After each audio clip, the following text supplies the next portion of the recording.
Shalom. Hello, everyone.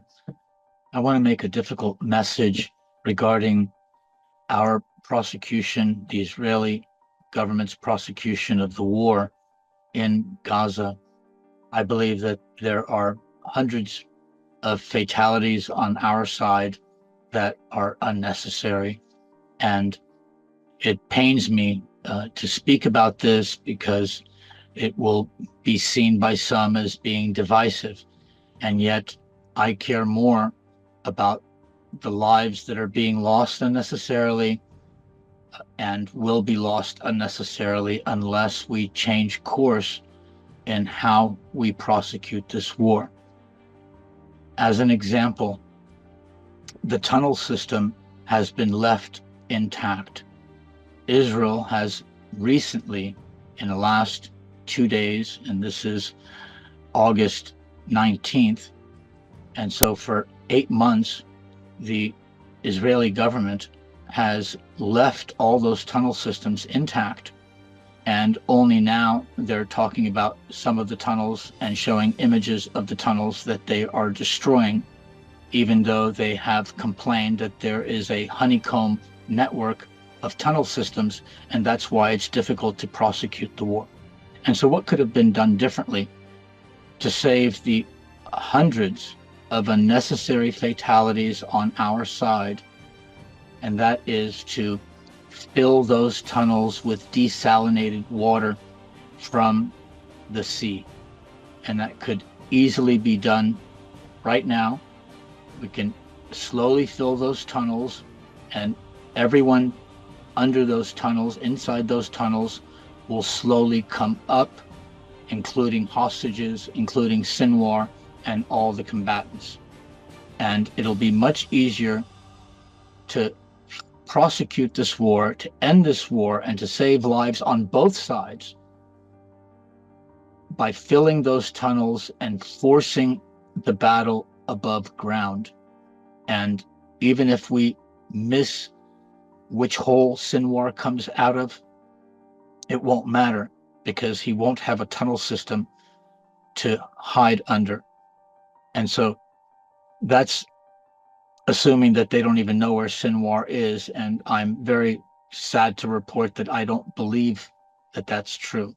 I believe with all the technology and all the ability and all the tunnel systems that they have today, they could have easily run sound systems and hidden microphones throughout with other types of technology, um, movement technology, in order to discover where Sinwar is. And this is done right now with Iran's leader.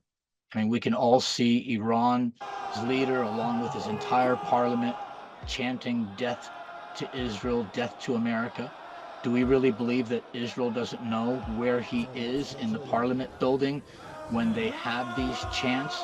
Isn't that a prime target to decapitate Iran and end this entire axis of terror, this axis of evil that sadly includes Russia, China, Lebanon, and other countries that are aligned with Iran?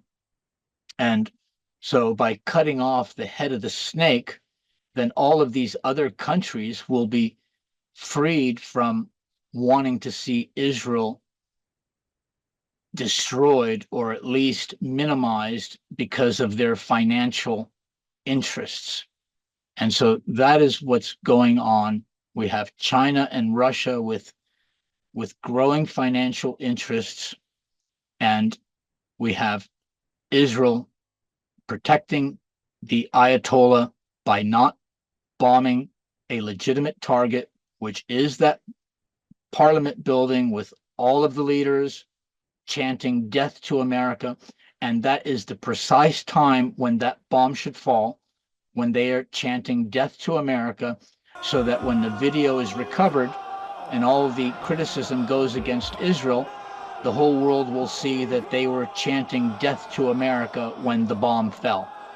And so that is how to minimize the public relations backlash. So this war can end by filling the tunnels with water.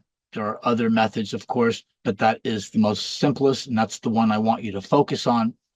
And together, by insisting that this war end, by lifting up this symbol, together we can change this government and bring about an entirely new system of government that will install the worldwide kingdom and empire of David. And we already have kings and queens and royal families in Africa and other places in the world who support what we're doing.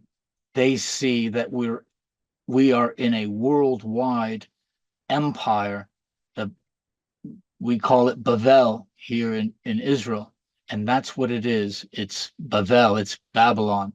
And together we are the people to change it. It's got to be us. We're not looking to America. We're not looking to China. We're not looking to Russia. No one else has a plan.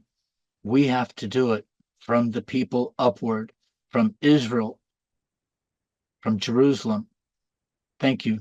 I'm Yosef Yom Tov, wishing you a Yom Tov. Let's get more on this from Mike Martin. He's a former British Army officer and senior fellow in the Department of War Studies at King's College London. Mike, the Israeli army says some of the tunnels that belong to the hundreds of kilometers of tunnel network are being flooded in an attempt to flush out Hamas militants and destroy the tunnel structure. Can this actually work? Good morning, Michael. Yes, in a fairly ruthless approach. It's very simple. You can pump in seawater, as you said, in your package. All you need is a fire hydrant, something that every fire department has, and you can run that for 24 hours. And it is as simple as it sounds. Water flows downhill, and we know some of these structures are very deep, and it fills up the system from the bottom. And then either if you're in that tunnel, you either drown or you have to come to the surface, which is obviously what the IDF wants with this activity.